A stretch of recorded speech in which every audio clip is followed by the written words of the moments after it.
Welcome to the curved piecing refresher.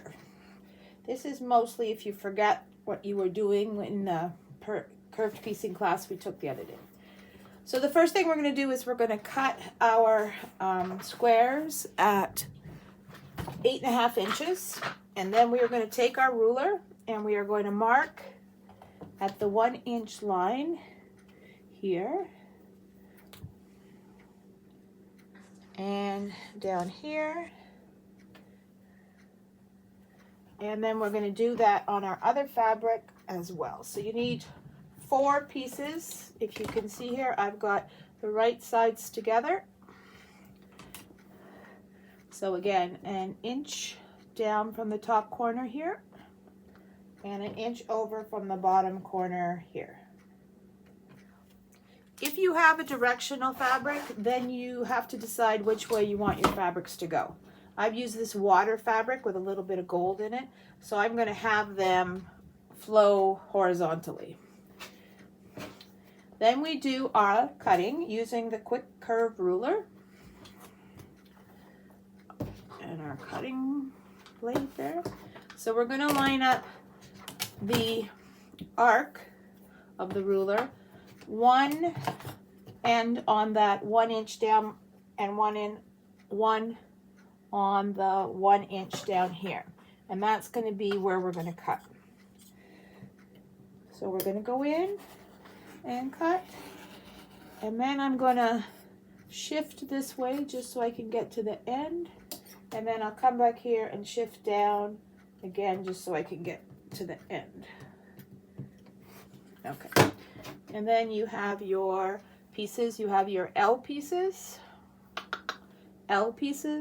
and your arc pieces. We do this on our second color.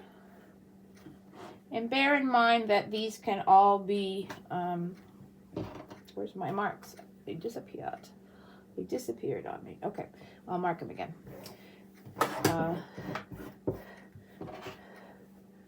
This can be also, oh, they're there. One there and one there. Okay. This can be a piece of fabric. Just, you know, piece your fabrics how you want them to go. Bear in mind that it's going to be on a diagonal, and we'll try that next in our next project. So again, we're going to cut along. Stay pretty high up your hand, and then again, to get those little ends, you can cut this way, or if you don't want to do that, you can cut this way with your scissors. If your blades are nice and sharp, no nicks, you should be able to get a nice trim in there, a lovely arc. So again, now we've got 2 L shapes and 2 arcs. And we'll just be mindful when we piece these how they go together.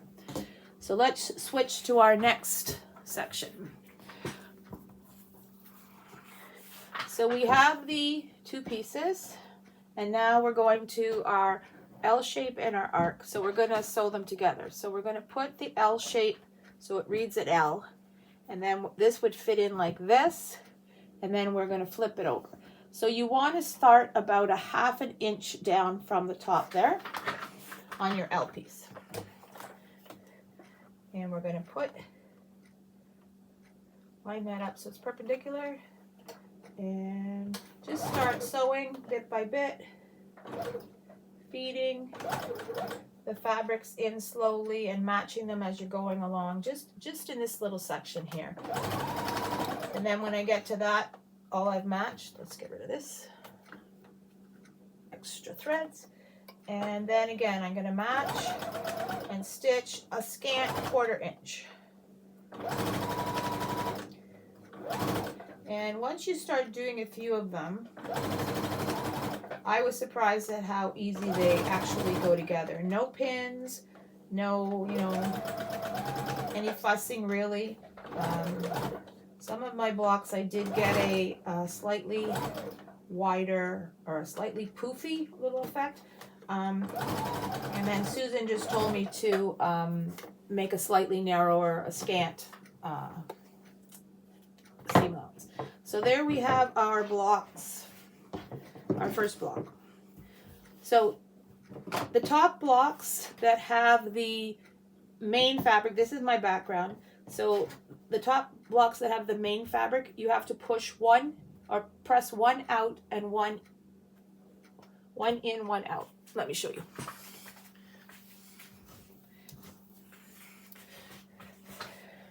So again, this is my main fabric, that's my background fabric. So if I press one out and one in, I can nest those lovely little seams together when I put it together. So there's one that way, and they will nest perfectly. You don't have to do the same down here because those seams don't touch. They don't touch each other and they don't touch the top blocks. These are the bottom blocks. So we'll sew those, but let's get into the trimming of this one. So the first thing I want to do is I want to press it.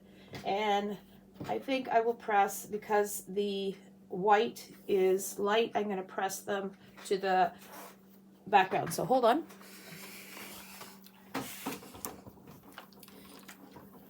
And I always use steam. I think steam helps, you know, your fabrics stretch a little bit. So all that poofiness came out, and now I have a lovely block. To get to this stage, we need to trim up our blocks to 7 inches. So again, using our quick curve ruler, which is 7 inches wide, we are going to position, and bear with me while I do this, we want a 1/4 inch when we're finished. So the first block we're going to cut, we're going to position the L upside down. We're going to cut at a 1/4 inch here and a 1/4 inch out here. And we're going to look and we're going to check our pattern. Now, because this is a plaid, we want it to kind of continue those 45-degree lines. We don't want a little shifty, but some fabrics you can do a little shifting before you have to realize your where you're going. So I'm going to line it up there. I'm going to shift it just a little bit so most of my design is going on a pretty good 45. And I will trim those 2 sides. Okay, so that's done. Then we flip it around, and again, our block is 7 inches. We've already included in our amount there for our seam allowance. And then we just line it up with this corner and trim that. Checking again that you've got your 1/4 inch there, so when you sew it together you've got your 1/4 inch block. So now we have our trimmed block with a 1/4 inch there and a 1/4 inch there, and it will go with, I believe, this block. Let's pull this one out. So yeah, we can position these two together after we press and trim this one, and then it's just a 4-piece block. We just sew it together.